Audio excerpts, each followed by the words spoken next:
A lot of women over 50 who want to lose weight are trying to do the right thing by following a whole foods plant-based diet. After all, it seems like the healthiest choice, right? Packed with fruits, vegetables, grains, and legumes, it's natural to think that you're giving your body what it needs to lose weight and thrive. But what happens when you're not seeing the results that you expect? You've put in all the effort, shopping for fresh ingredients, preparing the meals, doing all those dang dishes, and following the plan, but still it doesn't seem to be working. So if you've been eating healthy but still aren't losing weight, or worse, you notice your blood sugar creeping up, you might be feeling frustrated, discouraged, and confused. It's like you're trying to do everything right, but the results are just not adding up. And here's the thing. If you keep going down this path, not only will you continue to be disappointed with your lack of progress, but you might be setting yourself up for even bigger health issues down the road. If you ignore the warning signs like a weight loss plateau or your inflammation isn't getting better, then you might find yourself stuck in a cycle that's going to get harder to break. The longer you keep trying to force something that isn't working, the more you're going to dig yourself into a deeper hole. If you can relate to these struggles, type a yes in the comments and let me know your experience with a plant-based diet. I'm Dr. Morgan Nolte, founder of Zivly, where we help you lose weight, keep it off, and get healthy with a low insulin and inflammation lifestyle. If you're new here, make sure to hit that subscribe button and notification bell so you never miss out on tips that help you live a healthier, happier life. Think about this. If you were in your car driving down a road and you suddenly hit a dead end, would you just sit there hoping the road would open up? Of course not. You'd backtrack, reassess, and figure out a new route. That's the approach you need to take when it comes to your health and weight loss. If something isn't working, you have to be willing to stop, take a step back, and reevaluate. Let me tell you a story that might hit close to home if you're following a plant-based diet. One of our Zivly members, Carol, had always struggled with her weight. At 60 years old, she considered herself a professional yo-yo dieter. Like so many women, she would gain weight over the holidays, then diet to lose it before summer. But after having children and going through menopause, things started to change. Carol noticed that it was becoming harder for her to lose weight, and her health started deteriorating. By her 50s, she had developed fibromyalgia, and she began accepting that this was just what happened when you got old. Sadly, she even began planning her life around her pain. But then Carol made a bold decision. She switched to an animal-based diet, specifically keto, and within just 3 days, she started to see results. Now, for the record, I don't think everyone needs to do keto to see results. I don't even do keto. But a healthy keto diet does fit into the low insulin and inflammation lifestyle, and that is really the only way to lose weight, keep it off, and improve your health, especially after age 50 when your hormones start to change. The proof is in the pudding. A year after she started this keto diet, she had lost 30 pounds, gotten off blood pressure meds, and her fasting glucose and insulin levels were back in the normal range.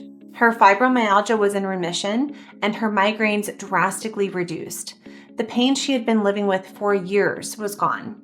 She was running 5Ks, experiencing improved sleep, and best of all, she felt like she'd gained back the life that she had lost. Isn't that incredible? Now, I'm not here to tell you that you need to go keto or eat a high animal protein diet, but Carol's transformation highlights something important. A dietary pattern that may have worked to lose weight or maintain your weight in your 30s and 40s may not be the same one that works once you hit your 50s, 60s, and beyond. And here's why. As you age, and especially after menopause, a few key hormones are dropping, specifically estrogen, testosterone, and human growth hormone. At the same time, the hormones cortisol and insulin rise. This hormonal cascade creates the perfect storm for insulin resistance and inflammation to develop. And these are the two things that halt weight loss and create a host of other issues if not addressed. Insulin resistance and inflammation are root causes for so many conditions commonly attributed to getting older, like high blood pressure, high blood sugar, high triglycerides, obesity, diabetes, and certain cancers and dementias. And a plant-based diet, especially if it's high in carbohydrates and low in protein, won't be effective for long-term weight loss or muscle health as you age. If you want to regain control, not only of your weight, but also your health, then a low insulin and inflammation lifestyle, again, is the only thing that will work. And unfortunately, most whole food, plant-based diets just aren't designed well enough to counteract these natural hormone changes that occur as we age. The first problem with a whole foods plant-based diet as you age is that it's primarily carbohydrate heavy. Now, carbs, particularly starches and sugars, are what most plant-based diets are built around. When you eat foods high in carbs, your blood sugar rises, and in turn, your insulin levels rise. And here's a fact that may surprise you. You cannot burn fat if your insulin is elevated. Think of insulin like the traffic cop in your body. When insulin levels are high, it's directing your body to store energy, like fat. When insulin levels are low, your body is allowed to release the fat and burn it for energy. The key to fat loss is making sure that your insulin stays low so that your body can burn fat. So if your diet consists primarily of carbohydrate-rich foods, even if they're healthy ones, this can keep your insulin levels elevated and in turn make fat burning harder. Now, there are 3 types of macronutrients, and those are carbs, proteins, and fats. Now, carbohydrates, specifically starches and sugars, will cause the most significant blood sugar and insulin response. Foods like grains, beans, legumes, fruits, and vegetables are healthy, but if you're eating them in high quantities, you might unintentionally raise your insulin and stop your body from burning fat.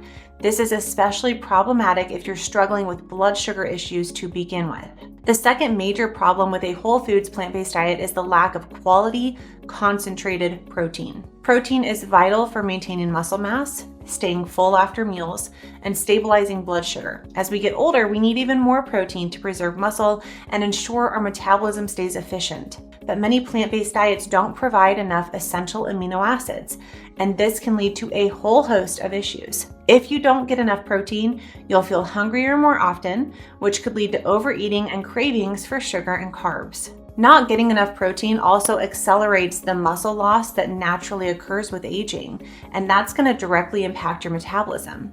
Think of it this way. Muscle is like the furnace of your body, burning calories even when you're not moving. But fat, on the other hand, is like the attic. It doesn't really do much for you, it just sits there. So if you're losing muscle, your metabolism is slowing down, which makes it harder to keep weight off. What's more is that not all protein is equal. While plant-based proteins can be healthy, it's not always as bioavailable as animal-based protein. That means that your body absorbs more protein from animal sources and you're going to get more out of the food that you eat compared to protein from plant sources. 85 to 95% of animal protein is absorbed compared to only 50 to 75% of plant protein. Now, the exception for this absorption is plant-based protein shakes that have isolated plant protein. Those plant-based protein shakes will have a similar absorption rate to animal-based protein. Plant-based proteins like beans or quinoa are not as efficient at providing all of the essential amino acids.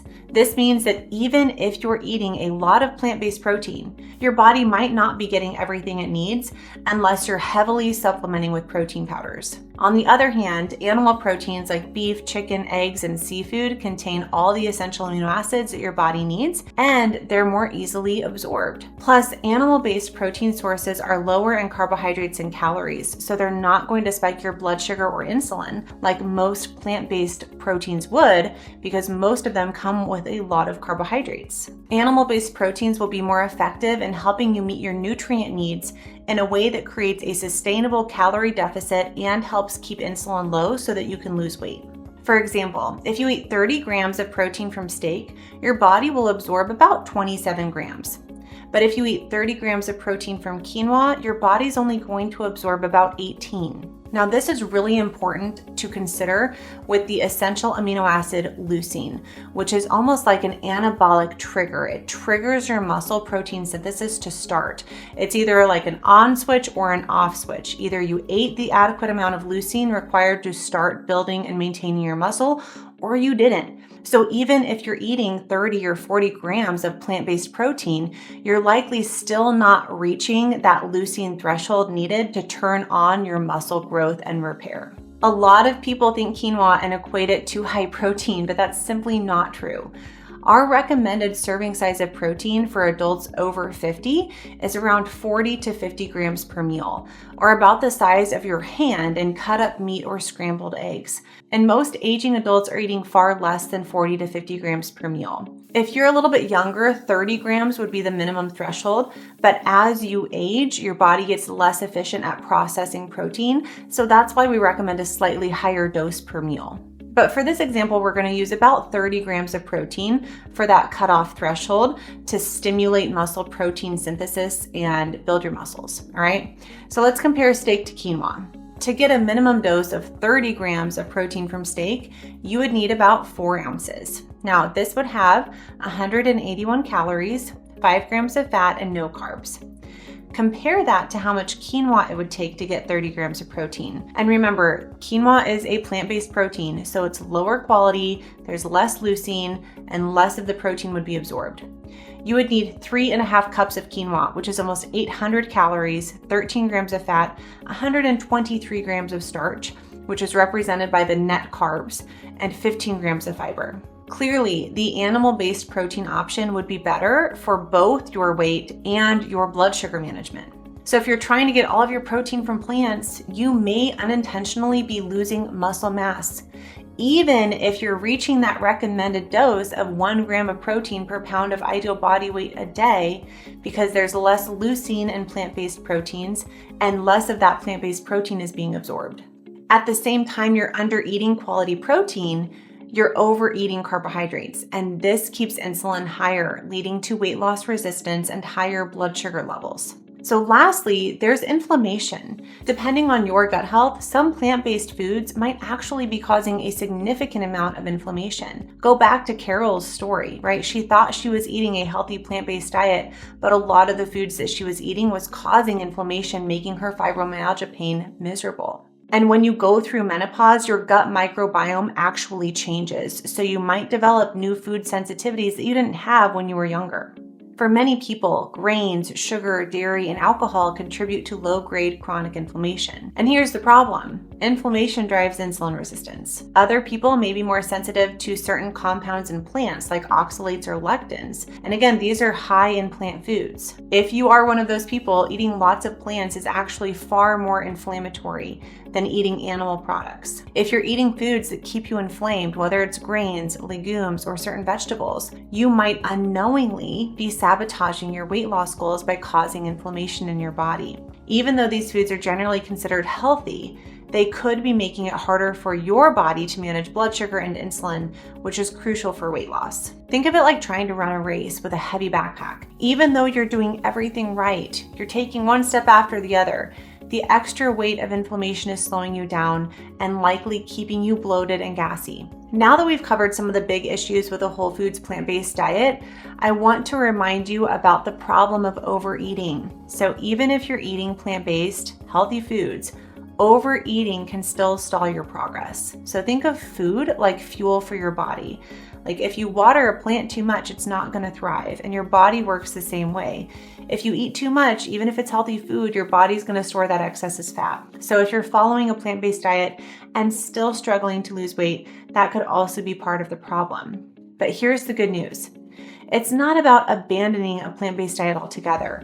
It's about adjusting it to suit your unique needs.